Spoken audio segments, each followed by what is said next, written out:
Bonjour. Donc maintenant, nous allons voir comment on écrit de façon symbolique le noyau d'un atome.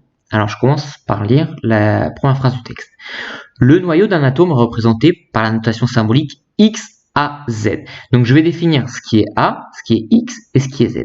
Alors X correspond au symbole de l'élément chimique de l'atome considéré. Alors je vais raisonner pour l'atome de carbone. Le symbole de l'atome de carbone, c'est la lettre C. Voilà. Donc, à la place du X, pour l'atome de carbone, on mettra C.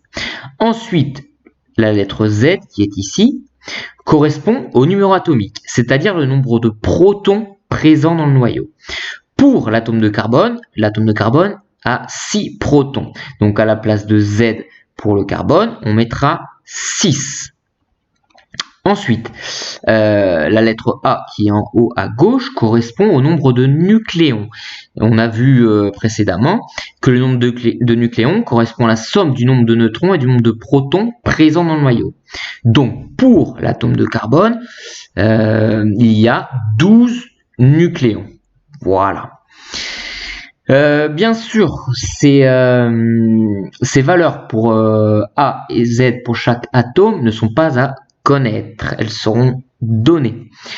Alors, par contre, maintenant, A correspond au nombre de nucléons, Z au nombre de protons. Alors, si vous voulez connaître le nombre de neutrons qu'il y a dans un noyau, vous êtes obligé de faire un petit calcul. Alors, le petit calcul, il est expliqué ici.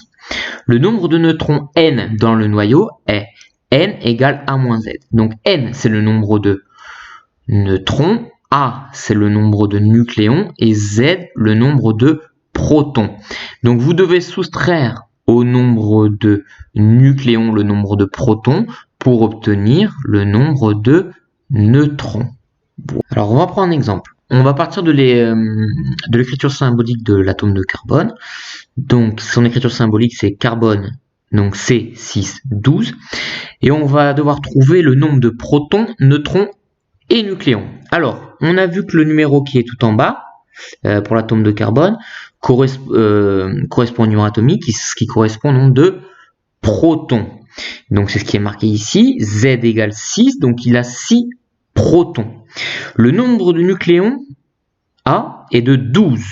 Ça veut dire qu'en tout, la somme des protons et des neutrons est de 12.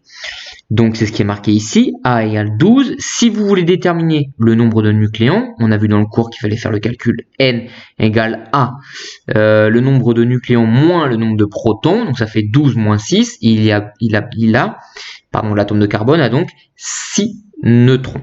Voilà.